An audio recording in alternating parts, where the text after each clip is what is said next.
estamos en un nuevo programa de Desconocidos, movidos por una pasión. La idea es llevarle a los televidentes de Santiago y de Rancagua a Coyhaique, que se transmite por Telefónica del Sur, historias de personas que los mueve una pasión. Este 2020 estamos enfocados en estas pasiones. Chile está apasionado de muchas formas, así que tenemos invitados muy entretenidos. Quédense con nosotros, no se pierdan nuestros programas, porque la invitada de hoy día es de lujo. De verdad, a mí además me parece muy entretenido, así que estoy fascinada haciendo este programa. Vamos a agradecerle a nuestros auspiciadores, HumanNet, que une talento y acción, talento y lo laboral. Si usted está buscando trabajo o si usted es un empresario que está buscando empleados nuevos a quien contratar, contáctese con HumanNet. Si usted está buscando trabajo y quiere que lo asesoren, que le hagan un coaching, que lo ayuden a saber cuáles son sus fortalezas, hacia dónde se tiene que dirigir, contáctese con HumanNet. Agradecemos también a Viña Tinajas del Maule, que nos da un rico regalo para cada uno de nuestros invitados, a Aru Sport, un nuevo auspiciador, donde el deporte se mete en la empresa. Si usted quiere disminuir el nivel de estrés de su empresa, de sus trabajadores, contáctese con Aru Sport, que le ofrece actividades deportivas para los trabajadores. Joya Plástica, unos lindos aros basados en el reciclaje, hechos de bolsas plásticas, no sé si se alcanza a ver, pero preciosos. Tienen en todos los colores, este azul está realmente maravilloso. Y Galletas Un Gusto, que nos da unas galletas y un picoteo aquí mientras grabamos los programas. Y nuestro gran auspiciador de hace mucho tiempo, Parques Johnson. Bueno, ¿a quién tenemos de invitado hoy? Nuestra invitada es muy entretenida, se llama Macarena Cordero y ella es doctor en historia, así que vamos a conversar con una historiadora aquí. Hola Macarena, ¿cómo estás? Hola Fran, muchas gracias por la invitación al programa. Para mí es un lujo. ¿Por qué vamos a invitar a la Macarena? Yo soy médico, sé bien poco de historia y muy inculta además, porque cuando uno está metida en el mundo de la ciencia, uno no se imagina, yo por lo menos no me imaginaba el mundo gigante que puede haber detrás de la historia. Parece bastante obvio, pero ¿qué hace un historiador? ¿A qué se dedica? ¿Lee, escribe, investiga? Esa es la primera pregunta, Macarena. O sea, ¿qué hace alguien que es historiador? ¿Qué es historiador? O historiadora en mi caso. La verdad que para mí es un trabajo maravilloso que consiste en mucha reflexión de lecturas, tanto de otros autores, en filosofía, en historia, en literatura, porque las humanidades en general te coayudan a hacer un trabajo más complejo, y los registros históricos, que eso están en los archivos, el Archivo Nacional de Chile, el Archivo de Lima, el Archivo de Sevilla, dependiendo el área que uno trabaje, hay archivos en todas partes del mundo, donde están los registros o las fuentes materiales, en virtud de las cuales está lo que ha pasado y uno empieza a reconstruir lo que puede haber ocurrido a partir de esa fuente. Es como armar rompecabezas. En el fondo esa es la idea como más, una bajada de lo que es la historia, es armar rompecabezas. O sea, tú lees, por ejemplo, una historia, no sé, un libro, y te vas imaginando cómo era la situación y a raíz de eso empiezas a investigar otras cosas. No sé, ¿qué es lo que llena? A ver, cómo uno llega a una investigación a través de las fuentes, no tanto de, o sea, también la lectura, uno puede ver un tema que le apasione porque leyó algo y dijo, oh, me encantaría investigar de esto mismo. Pero muchas veces las investigaciones surgen por casualidades, cuando uno está en el archivo buscando un documento para alguna investigación determinada y salta otra cosa y uno empieza a ver que con esa otra cosa que encontró puede armar otra historia. O sea, a veces uno llega por casualidad también a encontrar los temas de investigación, sin perjuicio que uno tiene líneas. Entonces uno sabe a lo que se enfrenta, cuál es el registro a mirar. ¿Te ha pasado a ti eso alguna vez? ¿Te pasó con algún de encontrar tema la pólvora? Sí, me ha pasado de encontrar la pólvora y decir, sí. ¿Con qué tema, por ejemplo? Por ejemplo, el tema de idolatría. Yo, la verdad, o sea, trabajo Inquisición, idolatría, extirpación de idolatrías en indígena, Inquisición para lo que es el mundo español o mestizo. Y yo entré por casualidad al tema. La verdad que no era un tema que yo conociese mucho, no era algo que me apasionara. De hecho, me gustaba mucho más trabajar siglo XX, los totalitarismos, he leído muchísimo, me encantaba. Hasta que en un seminario de la universidad tuve que hacer una monografía relativa a, digamos, idolatría. Y mi profesor, que luego va a ser mi profesor guía de tesis doctoral, de hecho. ¿Tú hiciste el doctorado dónde? En la Católica, de Santiago. y da un temario. Entonces estaba Inquisición y él es el experto a nivel, digamos, internacional en Inquisición sudamericana, que es René Millar. Estaba Inquisición, estaba también Santería, que era un tema que él estaba empezando a trabajar, y abajo decía idolatría. Entonces yo por descarte, como pensando ilusamente, es este el tema que menos trabaja mi profesor, y para yo poder hacer una monografía un poco más innovadora, voy a trabajar idolatría. Y habían unos procesos que estaban transcritos del Perú acá en Chile, digamos, en libros, libros que, digamos, de fuente, recopilación de fuentes. ¿Dónde encuentras esos libros? Están, bueno, en las bibliotecas, en la Biblioteca Nacional, en la Biblioteca de la Católica, en la Universidad de Chile también hay. Bueno, pregunto por ignorancia, no sé, no, hay bibliotecas muy buenas, no, pero es una buena pregunta. O sea, por ejemplo, la Biblioteca de la Universidad Católica en San Joaquín es una muy buena biblioteca donde no solamente hay libros de literatura o de ciencias exactas, sino que hay mucha historia y de recopilación de fuentes. Y la Biblioteca Nacional, estamos hablando que es uno de los fondos más importantes a nivel internacional, tanto como biblioteca y al lado está el archivo. Sí, la Biblioteca Nacional, pues está el Fondo Toribio Medina, que fue un gran paleógrafo del siglo XIX-XX, donde hay todo, de hecho, un salón que se llama Toribio Medina, y que él fue el que trajo adquirió documentos de México, del Perú, que fue comprando. O sea, fue un tipo bastante visionario, y además que una época en que las élites culturales entendieron que había que adquirir esta documentación, y eso hace que tengamos un fondo de registro súper importante donde investigadores de todas partes del mundo tengan que venir a Chile. Pero qué entretenido. O sea, no tenía idea de esto.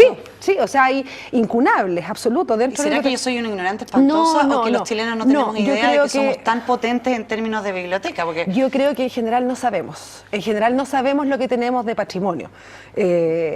Y eso, y sobre todo lo que es la materialidad del libro. O sea, no solamente una biblioteca contiene libros de literatura, que está bien, digamos, o un libro sobre una ciencia o una técnica específica, física, medicina, sino que además hay registros. El Archivo Nacional de Chile tiene registros respecto a todo el periodo colonial, todo el periodo republicano, y además de otros registros que fueron, digamos, comprados, o de gente que adquirió, de historiadores, de gente que tenía el hobby, que los adquirió. Y está el Salón Medina, digamos, la Biblioteca Nacional, que es como nuestra gran joya en términos de colección de registros. No, es una joya. Me encanta hacer este programa porque aprendo tanto. Entonces, primero... Entonces ahí entré por la idolatría para hacer como el trabajito, digamos, que hay que hacer. Y resulta que me encontré con un mundo espectacular, que a mí me maravilló, y que dice relación directa con la Inquisición, que en el fondo la Inquisición, que es un tribunal que existió en toda la Europa católica y también la protestante, porque hay que distinguir está la Inquisición protestante y la católica. En la Inquisición católica, en todo el mundo católico existió con distintas formas. La Inquisición española se reprodujo en América, pero cuando se reprodujo en América, Felipe II, que era en ese minuto el rey de España y de la monarquía española y del imperio, señaló que los indígenas no podían quedar sujetos a Inquisición. O sea, no podían ser juzgados por la Inquisición. Los protegió. Claro, ¿por qué? Porque eran nuevos en la fe. Entonces tenían, digamos, derecho de alguna manera a equivocarse mayormente que otra persona que ha estado, digamos, que tiene la familia, la mamá, el papá, el abuelito, etcétera, que son católicos. Interesante, fíjate, qué considerado, No, pero es así. Y, por tanto, quedaron solamente, o sea, no que la Inquisición no podía procesar indígenas. Esto en el momento en que la Inquisición se instaura en América, que es en 1570. Que son dos tribunales, México y Lima, y un tercero en el siglo XVII, que es en Cartagena, India. Y en Chile también llegó, porque Chile estaba como bien al final, o sea, como nadie lo pescaba, hay Inquisición en toda América. Lo que pasa es que en tribunales solo hubo tres.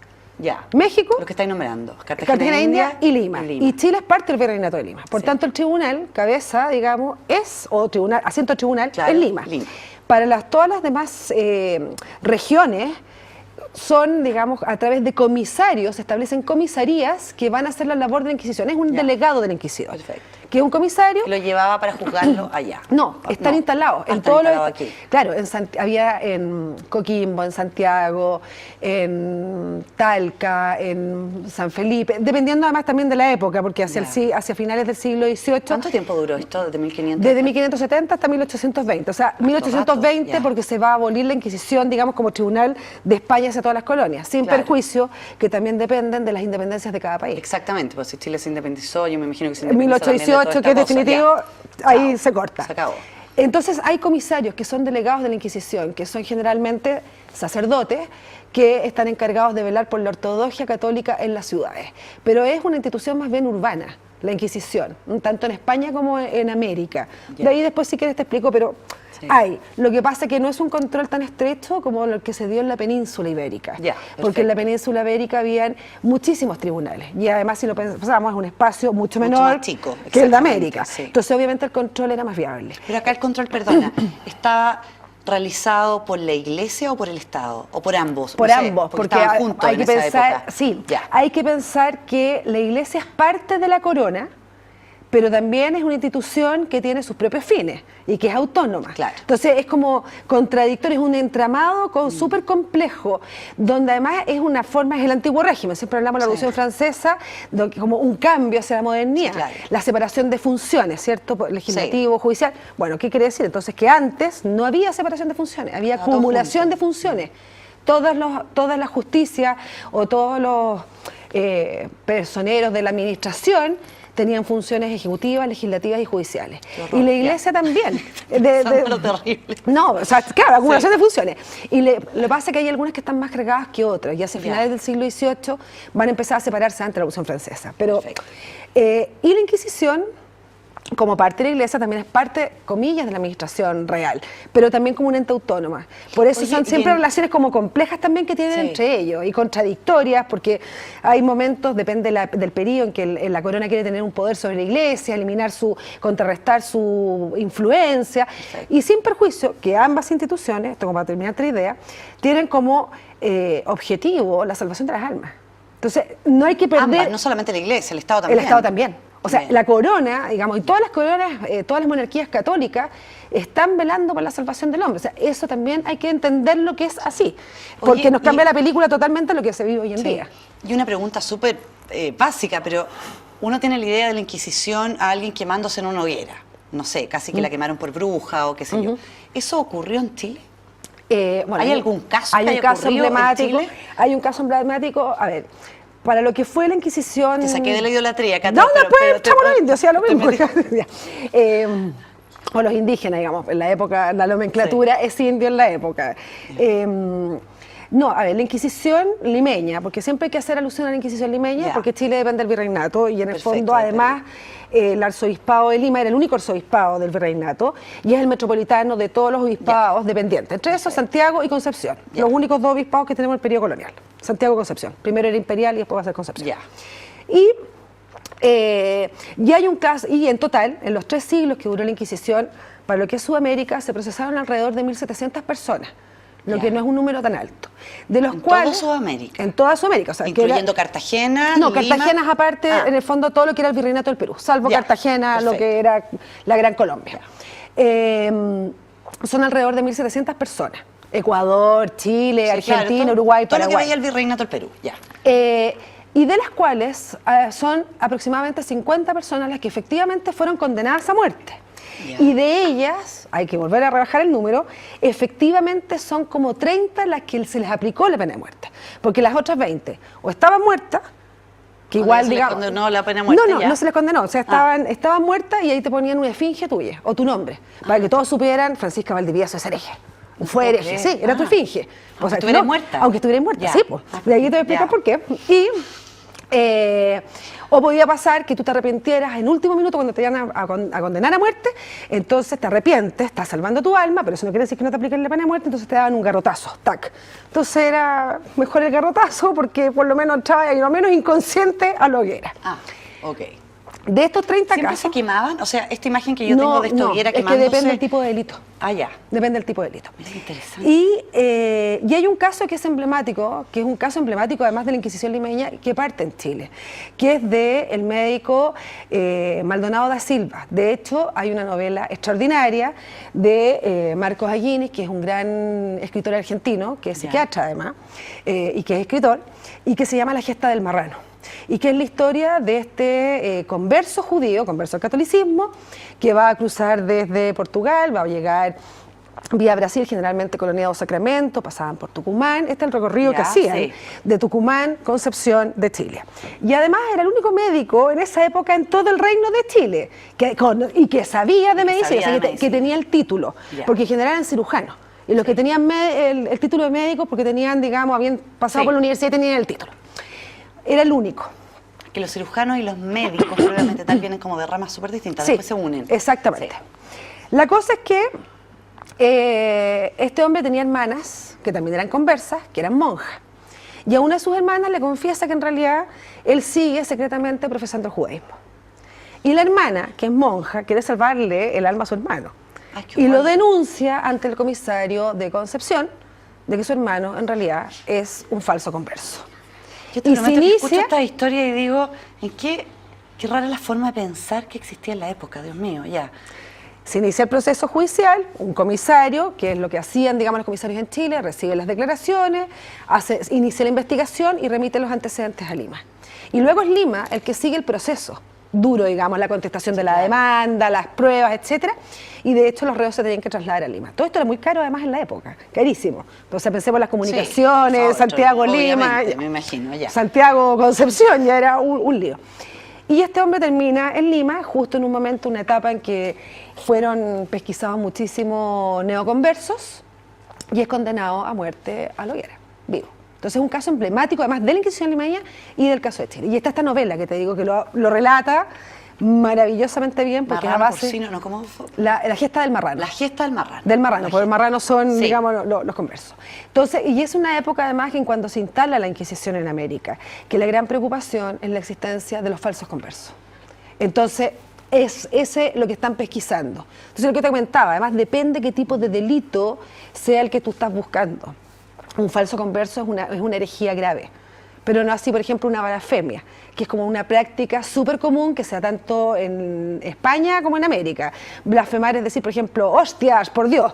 ¿Estáis Sí, fijados? claro. Digamos que hasta el día de hoy lo dicen los españoles. Usar el nombre de Dios Exacto, en vano. algo que no, O claro, Virgen en vano. María, ayúdame para hacer la tarea, no tengo idea.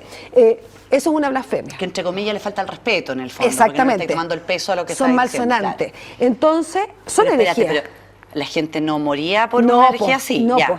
Son, Sé que- no, fíjate que era bastante más regulado el tema de lo que se piensa. Ya. O sea, de hecho, como otro detalle anterior, la Inquisición española se habla del moderno Tribunal de la Inquisición española. Ah, esto ya viene como reformado versus A lo que había en diferencia España. lo que había antes en la Inquisición mendicante o en la Inquisición episcopal. Así como que te Ya. hago un recuento. La Inquisición siempre existió, porque el deber de los obispos es velar para que la fe no se vea, digamos, influida por otras corrientes, que esté libre de doctrinas que sean contrarias a, no sé, por los dogmas de fe, la Santísima Perfecto. Trinidad, etc. Pero ¿qué pasó? Que para el siglo, y esto es, digamos, la Inquisición episcopal. ¿Por qué? Porque son los obispos el primero que está encargado de velar de la fe, de su feligresía. ¿Dentro de dónde? De su diócesis, que es un territorio, por ejemplo, Santiago es una diócesis. Solo en Santiago el obispo puede ejercer sus funciones. ¿Pero qué fue aconteciendo? Fue aconteciendo que para el siglo X aparecieron los cátaros en Europa, que tenéis que haberlos escuchado hablar alguna vez, porque siempre los ponen, digamos, no, en las películas como medievales, Ya. así los ponen, porque es como una secta que tenían otros tipos de ideas, bueno. Sí. Y que Ya están sé como cuáles son, mezclados y los ya ponen con los templarios, hacen unas Sí, mezclas sí, medias hacen raras unas de repente, mezclas. no tienen que ver, pero Por los lo menos ponen en las todos películas juntos. aparecen así, Claro. que uno nunca Entonces, sabe ¿qué qué tan pasó? cierto es. Que los cátaros pusieron en jaque el catolicismo de la época. Y los obispos no se podían hacer cargo porque en el fondo partía la herejía desde París y terminaba en Barcelona. Entonces, claro, el obispo de París lo podía perseguir en París, pero si el hombre se iba hacia Barcelona, Claro. o sea, ya no lo podía perseguir.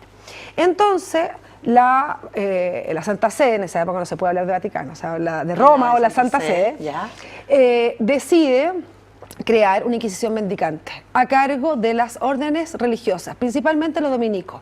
¿Vieron El Hombre de la Rosa? Sí. Ya, Ya. esa es la Inquisición mendicante, Perfecto. que en el fondo es cuando se sabe, se conoce la existencia de un foco heterodoxo en alguna parte, se organiza una Inquisición a cargo de estos mendicantes, que son o los franciscanos o los dominicos, quienes van especialmente a detectar ese foco heterodoxo para juzgarlo, procesarlo y condenarlo si corresponde.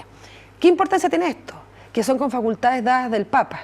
Y el Papa tiene jurisdicción En universal. todo, claro. Entonces ya se nos Entonces el terminó hombre el puede problema del límite diocesano, digamos. Exactamente. Entonces Claro. puede ir de París a Barcelona sin ningún problema. En el fondo es como un tribunal de justicia Y de itinerante. España a América también probablemente, ¿o no? Exacto. Sí, porque va a haber también mendicante porque es de carácter internacional. Perfecto. Ok, ¿qué pasa en la península ibérica durante la Edad Media en que convivían musulmanes, judíos y cristianos? Lo cierto es que en Castilla no hubo Inquisición, sí la hubo en Aragón. En Aragón la hubo, pero en Castilla no. Yo pensaba que en toda España y en todo, no. y en muchos otros lugares más, o sea, toda Europa. Como no, que... en toda Europa hubo, o sea, por ejemplo, Francia y Alemania fueron súper eficientes, digamos, las inquisiciones de esos países. En el caso de España, en Castilla no, pero en Aragón sí hubo. ¿Qué ocurrió? Llegamos a la época de los Reyes Católicos, en que se van a unir las dos coronas, todos lo sabemos. Pero lo cierto es que no era llegar y unir las dos coronas. Porque los aragoneses... Esto, te juro que te escucho. Se van a unir las dos coronas. Yo pienso las dos coronas. Ah, sí, pues Castilla y Aragón. Y Aragón, ya, sí. Colegio. O sea, historia, había más coronas. Lo que pasa es que estamos en 1478, en que solo quedaban dos. No, o sea, la cantidad tres. de información que tienes dentro de tu cabeza, estoy impresionada. Estoy gozando esto. No tengo nada que preguntarte. Te voy a poner play porque estoy espectadora. No, es que estoy fascinada. Ya, Bueno, se unen las dos coronas. Se unen las dos coronas, pero no era tan fácil llegar a unirlas porque los aragoneses tenían ciertos fueros, ciertas costumbres, cierta cultura, y los castellanos también. De hecho, hasta el día de hoy, digamos, el País Vasco habla su lengua, los catalanes lo mismo, los gallegos, o sea, se siguen respetando de alguna manera las autonomías. Entonces los reyes tienen que buscar un elemento que sea común para las dos coronas para poder generar una monarquía que va a ser además de carácter moderno. Que eso fue súper interesante porque en el fondo ya empieza a cambiar. Ya no es de carácter medieval, ya no van a ser súbditos del rey tanto, sino que van a ser súbditos de España, que es un cambio ya bastante importante. ¿Y cuál es la ocasión? A través del catolicismo. El elemento que es común desde un aragonés, desde alguien desde Barcelona, pasando por Burgos, llegando a Santiago de Compostela, a Sevilla, sería el catolicismo. Entonces, en ese contexto, además, la corona castellana inicia un proceso de reforma de la Iglesia española, que eso es súper importante, un siglo antes de que Lutero denunciara las famosas tesis de la venta de indulgencia, etcétera. Un siglo antes, en España se dan cuenta que la Iglesia está con bastante falencias, como por ejemplo que los curas no saben la doctrina, o sea, que la filigresía no tiene idea lo que es su religión, que los curas son o corruptos o que no saben la doctrina. Entonces empieza una reforma interna también de la Iglesia Católica Española. Por eso surge una Santa Teresa de Ávila, San Ignacio de Loyola, la Compañía de Jesús, la Reforma del Carmelo, responden a esa lógica.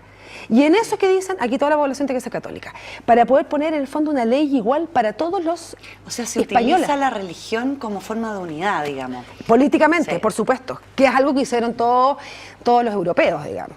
Y en ese contexto es que los reyes católicos piden, bueno, se produce la expulsión de los judíos en 1492, o sea, el mismo España, chao, España, fuera. es el mismo minuto que estaba zarpando Colón América, ese mismo día, era el último día que podían o se convertían al catolicismo los judíos o se iban.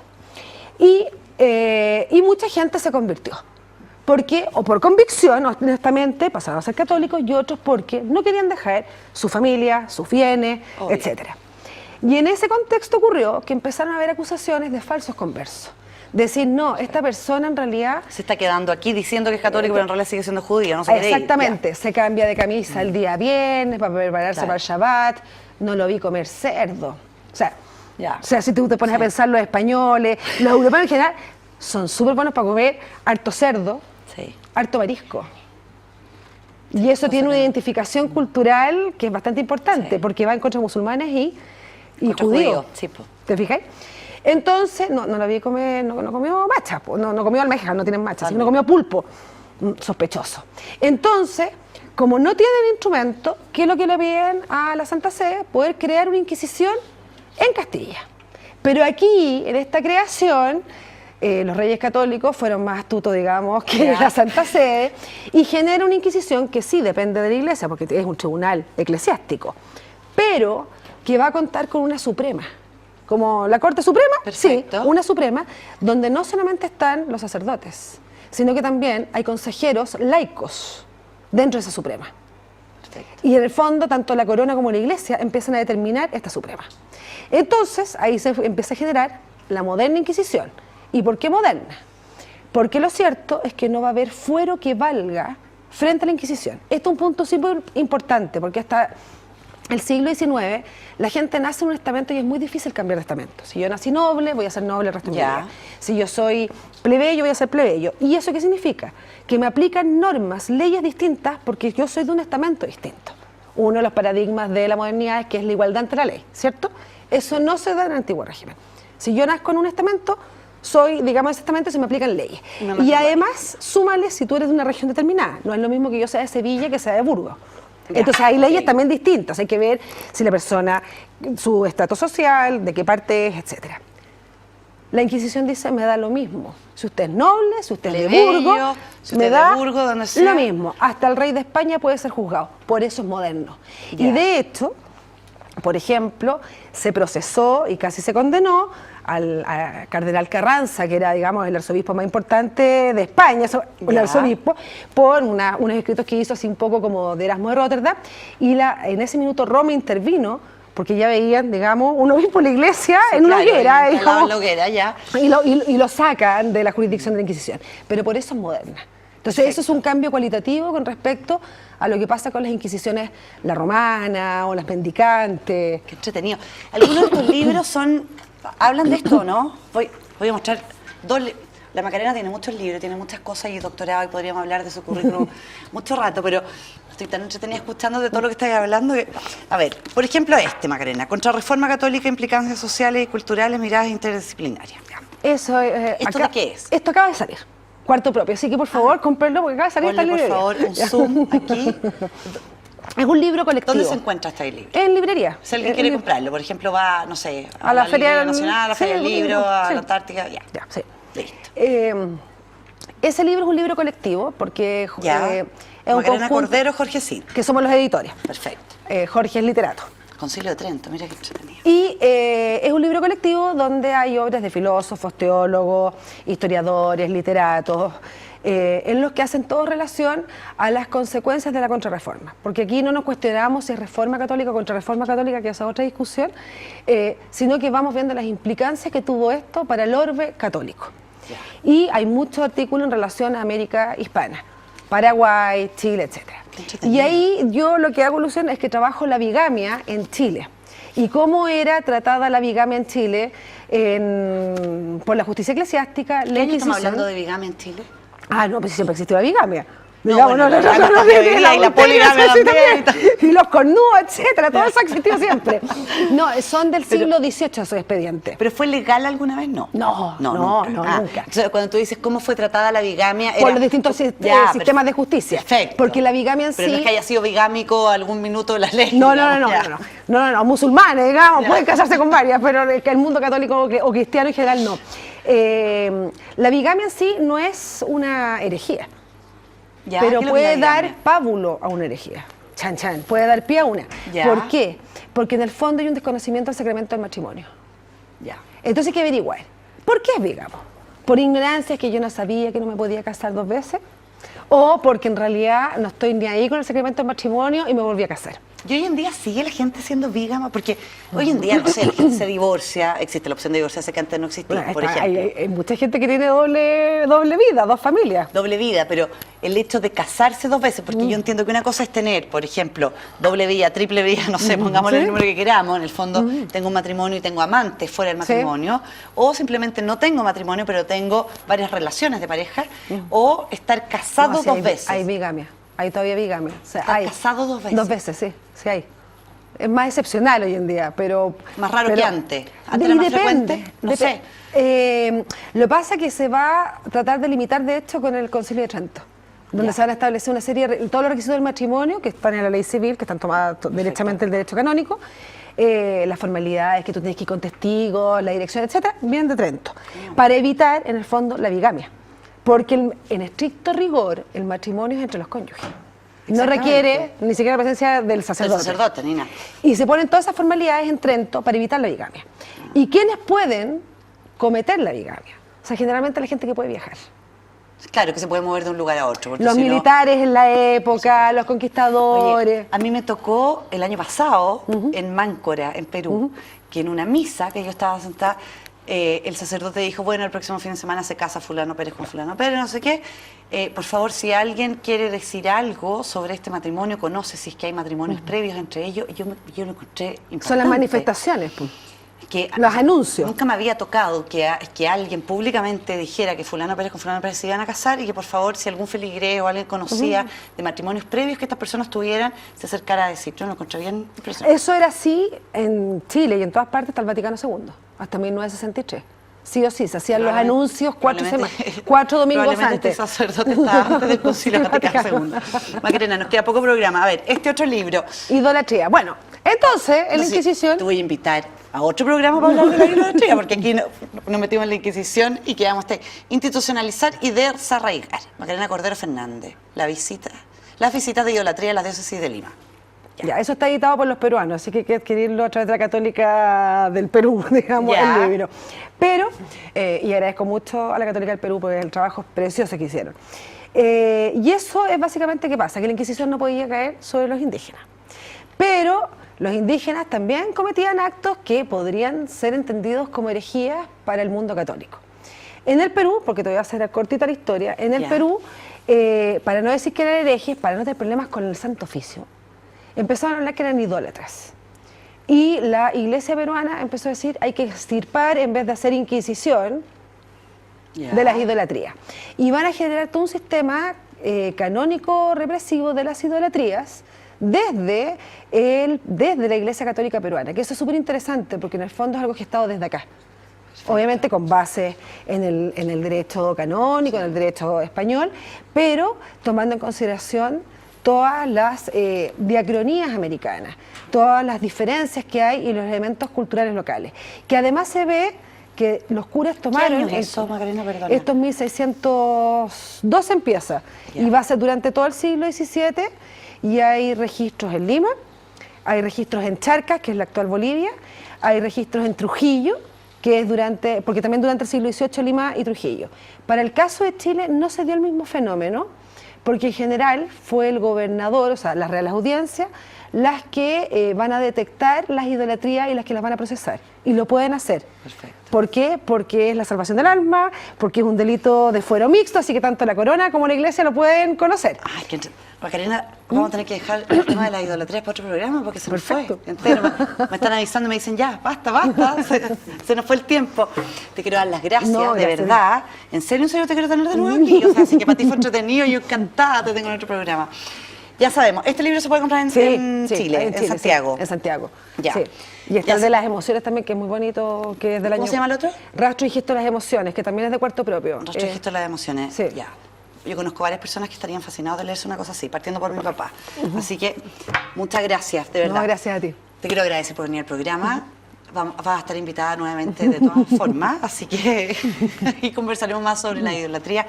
De verdad te lo agradezco porque uno muchas veces no sabe lo que hace un historiador y no se imagina tampoco, yo me imagino que en este ámbito que hemos conversado, Inquisición, España, Latinoamérica, etcétera, tú te mueves mucho. Deben haber otros que se dedican, no tengo idea, a la India, no sé dónde. Así que, de verdad, un lujo tenerte aquí, un doctor en historia en este programa, yo estoy fascinada. Gracias. Muchas, estoy invitada a almorzar además para que me entretenga. Sí, pero por supuesto. Y nosotros nos despedimos y nos encontramos en otro programa de Desconocidos.